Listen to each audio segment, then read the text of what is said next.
श्रावण की शिव महापुराण की कथा कहती है, जब बेटी को विदा करा जाता है और पहली बार बेटी के पांव में जब बिछुड़ी डाली जाती है तो वो बिछुड़ी भी अलग अलग नहीं होती, उस बिछुड़ी के जोड़ को चेन से एक दूसरे से बंधा हुआ होता। बोलो सही है कि गलत है? जितने आस्था चैनल पर कथा सुन रहे हैं, जितने फेसबुक पर सुन रहे हैं, यूट्यूब पर सुन रहे हैं, सुन लेना कि मेरे भारत की माताओं का जब पाणी ग्रहण संस्कार किसी बेटी का होता है, उसके पांव में जब पहली बार बिछुड़ा पिनाया जाता है, बिछुड़ी पिनाई जाती है, तो वो बिछुड़ी भी एक दूसरे से बंधी हुई होती है, चेन से बंधी हुई होती है। उसको अलग अलग वाली बिछुड़ी शादी के मंडप में नहीं पहनाई जाती। क्यों? जैसे ये बिछुड़ी एक दूसरे से पांव में बंधी हुई है, तुम्हारी जिंदगी अंतिम श्वास तक ऐसी ही बंधी की बंधी रहे, यही वर्णन। वो तो अब माताओं ने थोड़ा सा फैशन चेंज कर दिया, अब पाँव में ज्यादा बिछुड़ी नहीं पहनती, गड़ती है, चुभती है, एक बिछुड़ी धारण। महाराज पर नहीं, बिछुड़ी भी दो जोड़े से। हमारी माताएं, भारत की भूमि की जो माताएं हैं, ये चूड़ी भी हाथ में पहनती है तो जोड़े से पहनती है। बोलो जैसा सही है कि गलत है? एक अकेली चूड़ी माताएं हाथ में धारण नहीं करती हैं। अगर भारत भूमि की संस्कारित माताएं हैं और भारत की भूमि की सभ्यता और संस्कृति को जानती है तो अकेली चूड़ी नहीं, जोड़े की चूड़ी पहनेगी, 2 चूड़ा डालेगी, 4 डालेगी, 12 डालेगी, पर सिंगल नहीं, अकेली। और सरल भाषा में समझ लो, हमारे यहाँ ठेले पर लेने जाओ तो जो केले अपन खाते हैं वो भी सिंगल नहीं देते, उसको भी जोड़े से दिया जाता है। 2 दूं की, 12 दूं की, आधी दर्जन दूं की, 1 दर्जन। अब अंदाजा लगाइए, हमारे यहाँ देने का भी एक भाव है।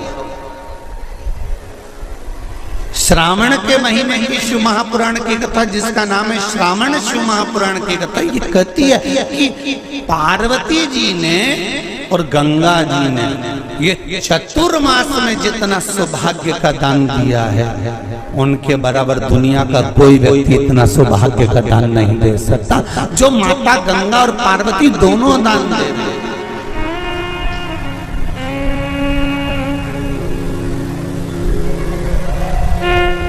प्रतिदिन दे रहे हैं। और अब तो फैशन आ गया, तुम लोग जो सौभाग्य का दान देते हो प्लास्टिक की डलिया में देते हो, पर एक एक पुराण को उठा कर देख लेना, एक एक उद्यापन को उठा कर देख लेना, जितनी तुम कथा तुम्हारे घर में छोटी छोटी कथाओं की पोथियां पड़ी हो, उनको उठा कर देख लेना, उसमें नहीं लिखा कि प्लास्टिक की डलिया में सौभाग्य की वस्तु का दान दिया जाता है। उसमें लिखा है बांस की पिटारी में वृद्धि करता है, और बांस अखंड सौभाग्य, जैसे बांस का पौधा बढ़ते चले जाता है, बढ़ते चले जाता है, उसी तरह बांस की डलिया में जब दान दिया जाता है, बांस की टोकनी में जब दान दिया जाता है, तो ये भाव रखा जाता है कि तुम्हारा सौभाग्य ऐसे ही बढ़ता रहे। पर अब थोड़ा सा फैशन चेंज हो गया, तो प्लास्टिक की डलिया, पर प्लास्टिक की नहीं। महाराज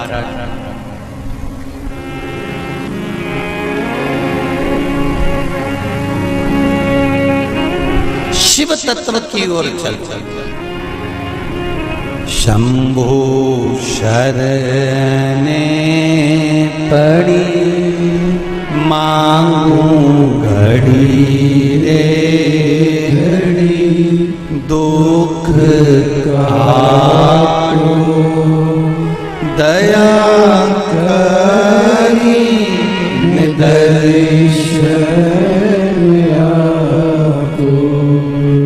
तो गंगा मैया और पार्वती मैया चतुर्मास के अंतर्गत जो त्योहार पड़ता है, चतुर्मास के अंतर्गत जो व्रत पड़ते हैं, ये किसी दूसरे के नहीं है। तीज का व्रत माता पार्वती का, छठ का व्रत माता पार्वती का, चतुर्थी का व्रत माता पार्वती का, ये सारे व्रतों की शुरुआत गंगा और पार्वती ने अपने बल से। बोलो हर हर महादेव। ये अपने बल से, अपने बल से।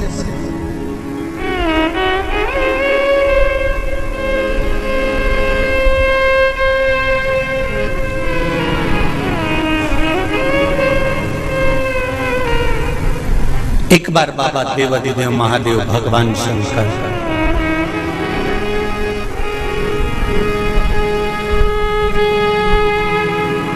भोलेनाथ नंदी को लेकर निकले।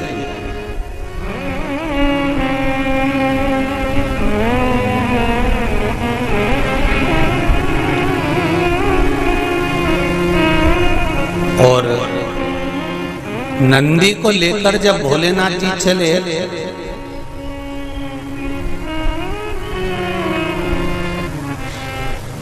बीच मार्ग में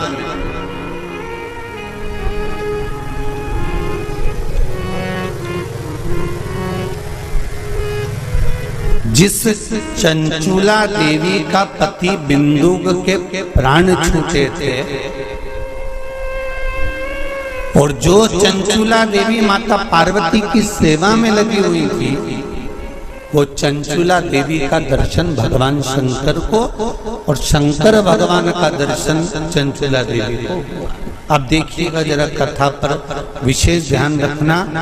श्रावण महीने की शिव महापुराण की कथा कह रही है कि नारी का अखंड सौभाग्य कैसे रह सकता।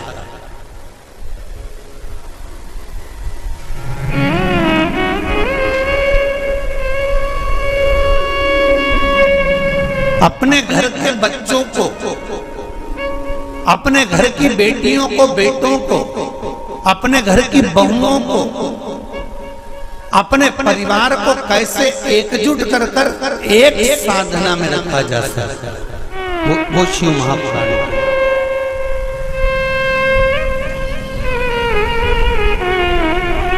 महाराज बीच में चंचुला देवी दिखी, नंदी पर बैठे बाबा भोलेनाथ चल चल चल, और आराम से देवाधिदेव महादेव जा रहे थे। नंदी अलमस्त होकर चल रहे थे, हाथ में बाबा के त्रिशूल त्रिपुंड, मस्तक पर भस्म रमाए हुए, जटा जूट बांधे हुए, मस्तक पर सुंदर चंद्रमा है, और गंगा की धार बहते बहते देवाधिदेव महादेव चंचुला के सामने आ गए। चंचुला वो जिसका पति बिंदु प्रेत योनि में पड़ा हुआ था, और बेदब्य था उस चंचुला ने धारण कर कर रखी थी, उसका पति जीवित नहीं।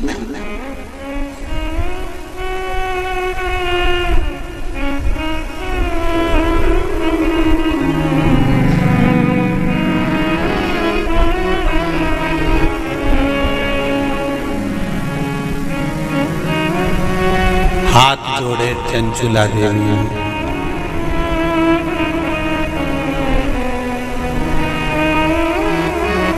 और निवेदन करा, महाराज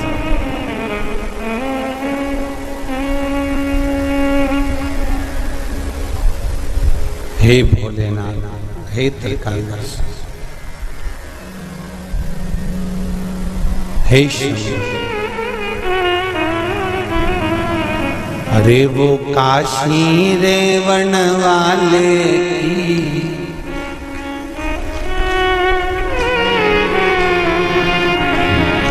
वो उज्जैन रहने वाले की जय होना चाहिए, जय होना चाहिए। ओ काशी रहने वाले की, ओ उज्जैन रहने वाले की जय होना चाहिए, जय होना चाहिए। घर घर में भोले बाबा की, घर घर में शंभो बाबा की जय होना चाहिए, जय होना चाहिए। घर घर में भोले बाबा की, शंभो बाबा की जय होना चाहिए, आओ से जय होना चाहिए। घर घर में भोले बाबा की, घर घर में शंभो बाबा की जय होना चाहिए, जय होना चाहिए। घर घर में भोले बाबा की, घर घर में शंभो बाबा की जय होना चाहिए, जय होना चाहिए। बड़े आनंद में दोनों हाथों से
भक्तों का उद्धार किया, भस्मा को मार दिया,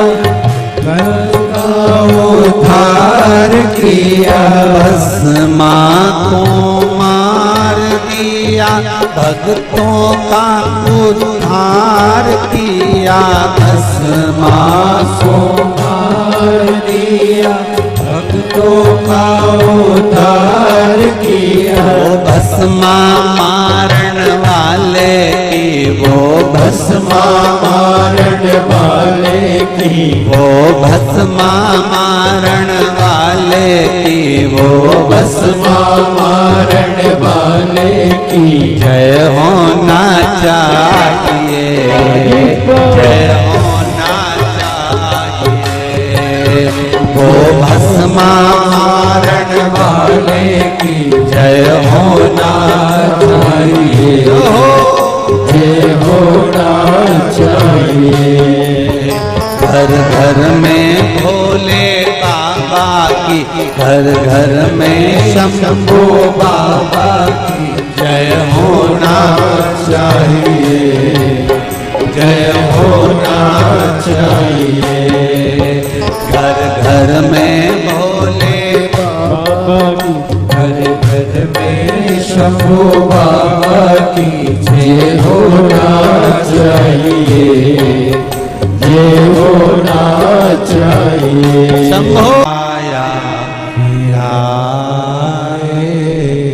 तेरा शुक्रिया, तेरा शुक्रिया।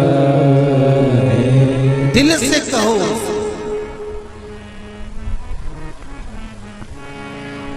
हम तेरे भरोसे पर कथा सुन रहे, हम तेरे सहारे सुन रहे और तुझे साधना है।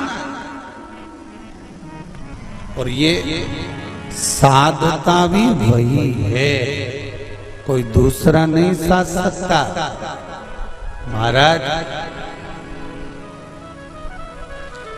तलवार के घाव को सुई पर निकाल देता है वो मेरा शंकर ही हो सकता है, इसके सिवाय कोई दूसरा नहीं।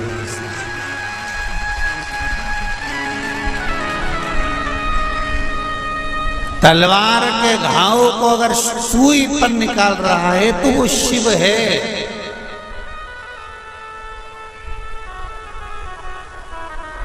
जो हादसा हुआ पूर्णिमा पर, वो अगर दिन में होता तो ये तलवार का घाव जैसा नहीं होता, और निकाल दिया सुई के घाव पर, सुई पर। ये शिव है, कोई दूसरा नहीं। भी शंकर है, कोई दूसरा नहीं। वो कुबेरेश्वर महादेव है, साधारण नहीं हो सकता। भक्ति अविरल हो,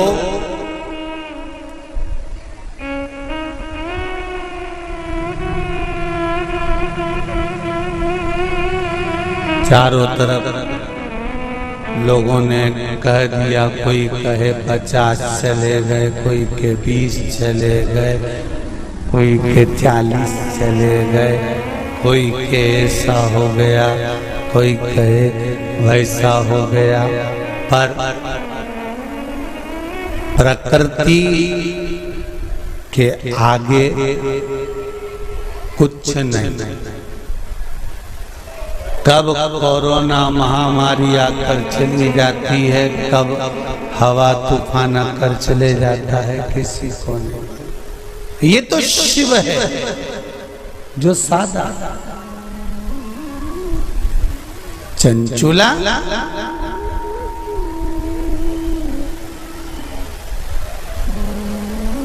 आपने मेरा मार्ग क्यों रोक दिया? भगवान देवाधिदेव महादेव ने पूछा।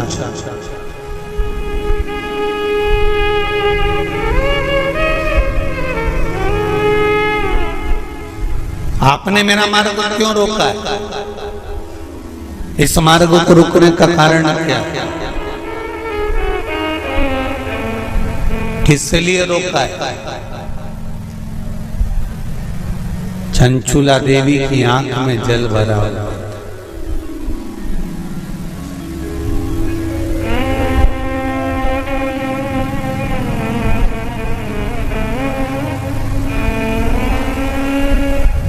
मैं बेधव्य हो गई।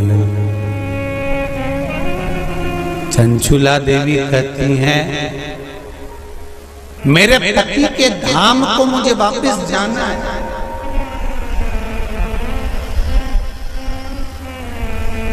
जिस लोक में मेरा पति रहता है, मुझे उस लोक में जाना है। शंकर भगवान ने एक बात बड़ी सुंदर कही चंचुला देवी को, आपको मालूम है? चंचुला,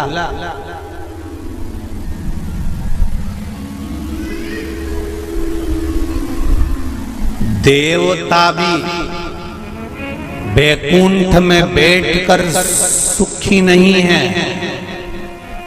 देवता कहते हैं कि मेरे भोले के पास कैलाश धाम पर मुझे जाना है और मेरे शंकर के पास मुझे रहना है। और तुम कहती हो कि प्राण त्यागने के बाद मुझे पति के धाम को जाना है। चंचुला जी कहती हैं,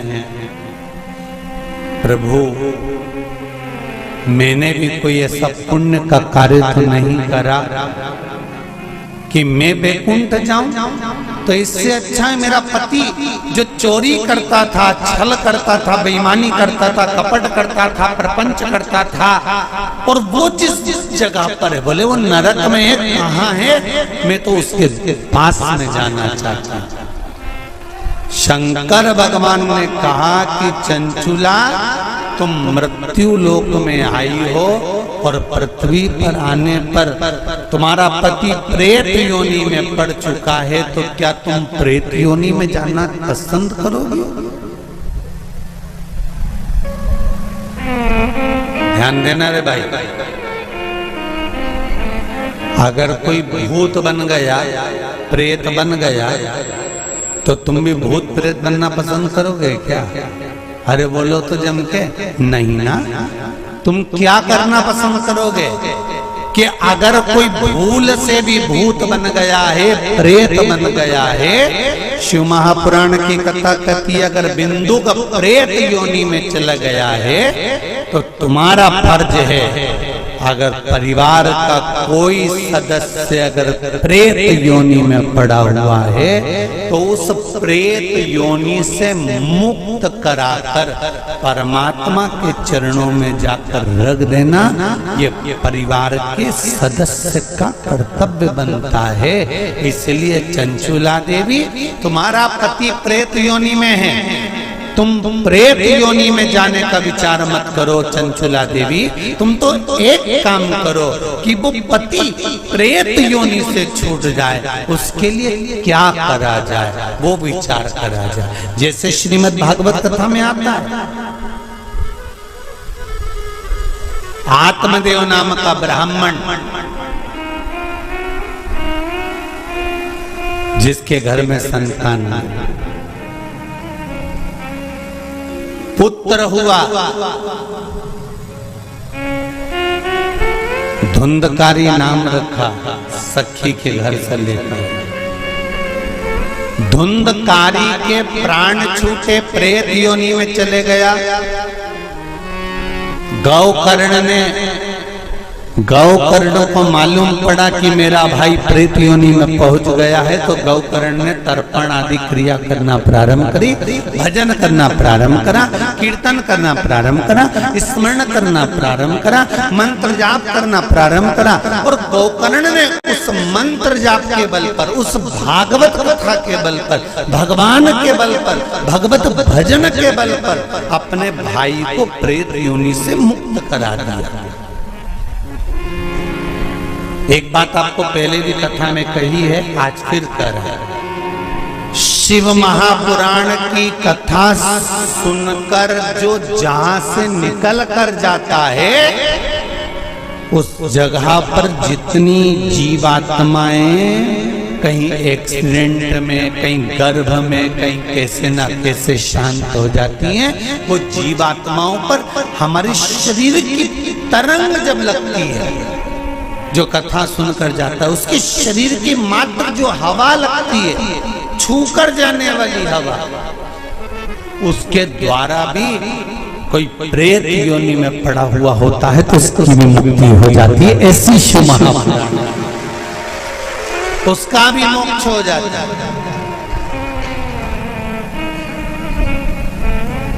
इसलिए ऋण मुक्तेश्वर महादेव मंदिर उज्जैनी में लिखा हुआ है कि शिव महापुराण एक पीढ़ी को या 7 पीढ़ी को नहीं तारती। शिव महापुराण की कथा 71 पीढ़ी को तार देती है। वो शंकर की पावन कथा है, ये साधारण नहीं। शिव महापुराण की कथा सुनकर जाते जाते जाते जाते जिस मार्ग में जितने जीव हैं उनका कल्याण।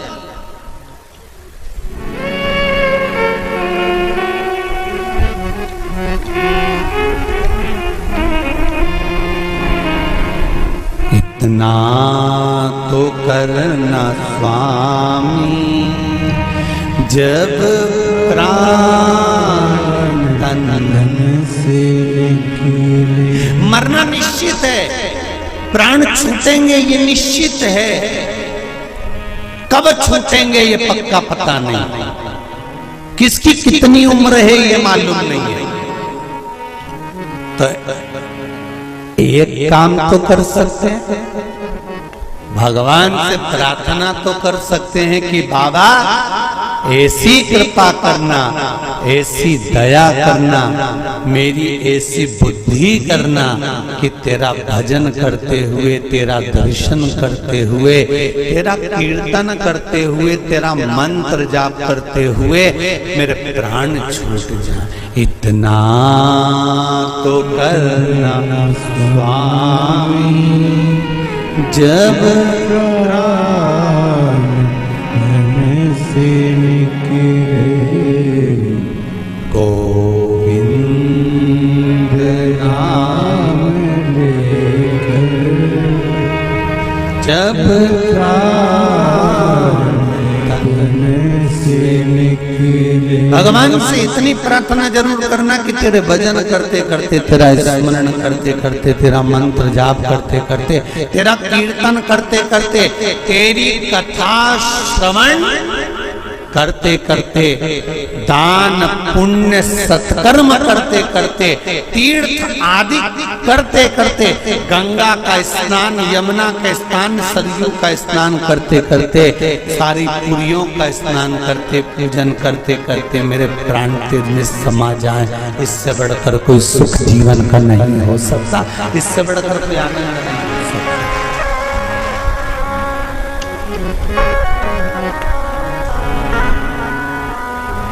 पलंग पे मत पटक जाना भोलेनाथ,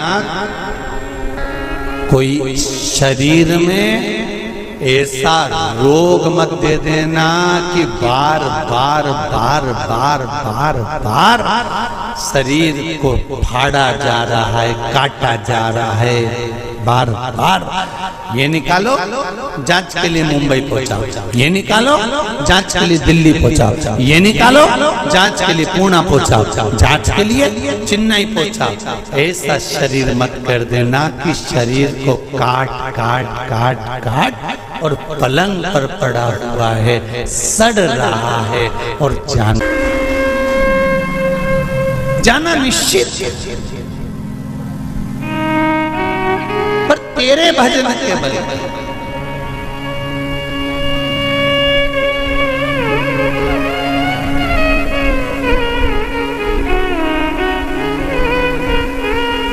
महाराज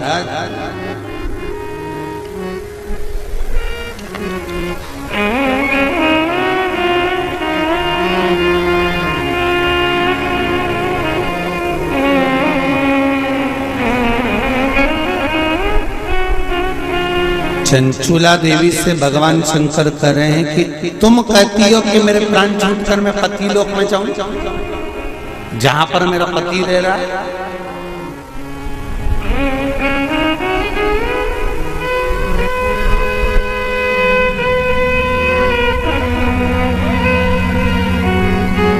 फिर ध्यान दो,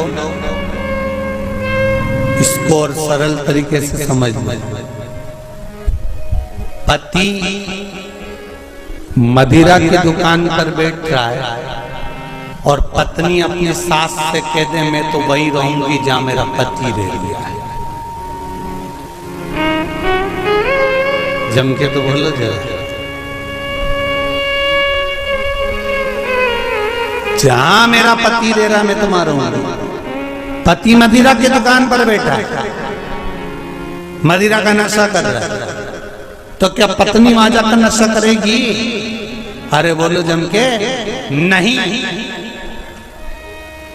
शिव महापुराण का ये संवाद याद रखना, शंकर भगवान चंचुला देवी से कह रहे हैं पति के लोक नहीं, पति अगर प्रेत योनि में पड़ा है तो उस योनि से छुड़ाकर शिव लोक में पति को लेकर आ और खुद भी शंकर की शरणागति ग्रहण कर ले। पत्नी धर्म पत्नी वो होती, धर्म पत्नी वो होती है।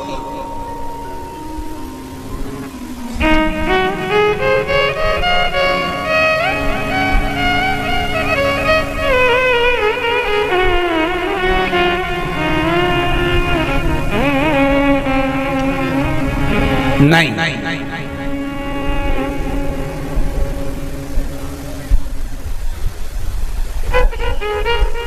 तुम अगर मदिरा की दुकान पे बैठोगे तो मैं भी बैठूंगा,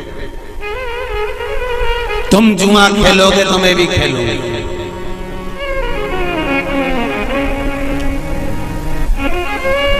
तुम वैश्यावृत्ति करोगे तो मैं भी करूंगा। ये धर्म पत्नी का तरीका नहीं है। धर्म पत्नी का तरीका है कि पति अगर मदिरा की दुकान पर बैठा है तो तू कुछ ऐसा कर्म कर जिसके बल पर तेरा पति मदिरा की दुकान छोड़ दे, वो अलग मदिरा पीना ही छोड़ दे, वहां से छुड़ाकर अच्छे कर्म की ओर।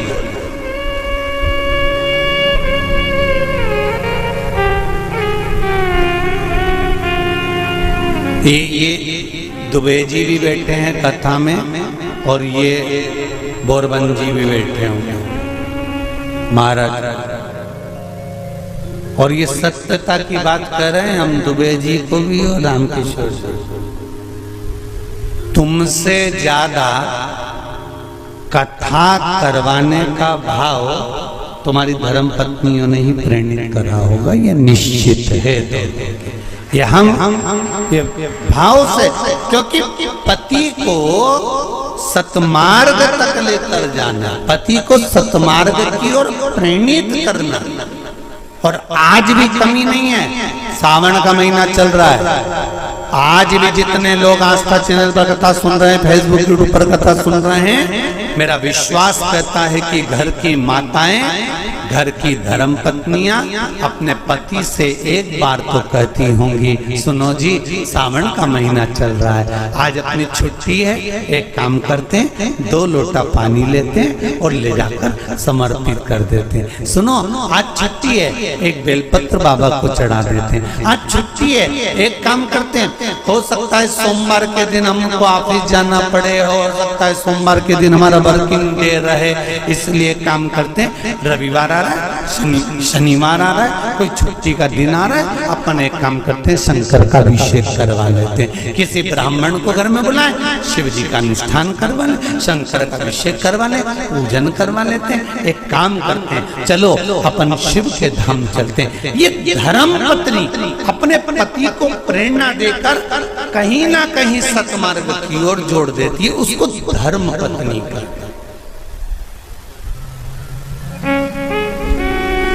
वो तो कहीं कहीं की ऐसी जगदम्बा होती है,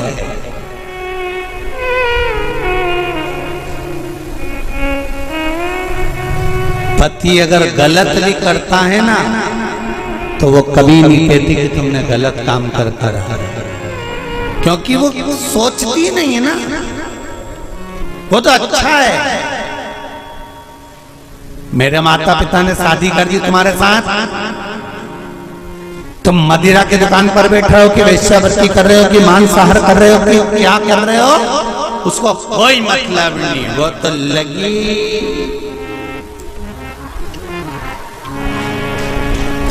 उसे कोई मतलब नहीं कि ये कहाँ जा रहा है कि क्या कर रहा है, पर जो दिल से चाहता है। धर्म पत्नी अगर पति को हृदय से, उसका नाम ही धर्म पत्नी है। हमने पत्नी नहीं बोला, हम धर्म पत्नी कर, धर्म पत्नी होगी। पति अगर गलत कर रहा होगा तो उसको मार्ग से खींच कर लेकर